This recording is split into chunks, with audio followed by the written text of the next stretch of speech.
Handball থেকে penalty, নারী রেফারির সিদ্ধান্তে ভুল, অবশেষে ভিএআর প্রযুক্তির মাধ্যমে পেনাল্টির সিদ্ধান্ত। ঘটনাটি ঘটে ম্যাচের 83 মিনিটের মাথায়, যখন চেক প্রজাতন্ত্র 1 গোলে এগিয়ে।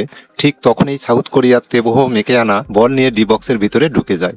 সেই সময় চেক প্রজাতন্ত্রের ডিফেন্ডার বল আটকানোর চেষ্টা করলে ভাগ্যক্রমে বল তার হাতে লেগে যায়।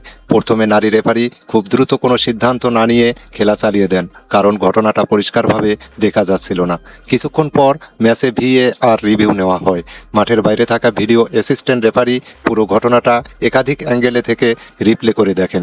রিপ্লেতে স্পষ্ট দেখা যায় ডিফেন্ডারের হাত শরীরের স্বাভাবিক অবস্থায় ছিল না এবং বলকে বাধা দিয়েছে, অর্থাৎ এটি ছিল একটি স্পষ্ট হ্যান্ডবল। এরপর ভিএআর এর পরামর্শে মাঠের নারী রেফারি মনিটরে গিয়ে নিজে রিপ্লে দেখে সিদ্ধান্ত নেন। কিছুক্ষণ পর তিনি পেনাল্টির সিদ্ধান্ত ঘোষণা করেন। এই সিদ্ধান্ত আসার পর দুই দলের খেলোয়াড়দের মধ্যে কিছুটা উত্তেজনা তৈরি হয়, ফলে মাঠে কিছুটা বিতর্কের পরিবেশ তৈরি হয়। তবে শেষ পর্যন্ত ভিএআর এর সিদ্ধান্তই বহাল থাকে এবং পেনাল্টি কার্যকর হয়। এই মুহূর্তটি ম্যাচের জন্য ছিল খুবই গুরুত্বপূর্ণ, কারণ স্কোর তখন চেক প্রজাতন্ত্র 1, সাউথ কোরিয়া 0। এমন পরিস্থিতিতে একটি পেনাল্টি পুরো ম্যাচের ফল পরিবর্তন করে দিতে পারে। তাই হয়তোবা এই নারী রেফারি সিদ্ধান্ত নিতে একটু সময় নিয়েছিলেন।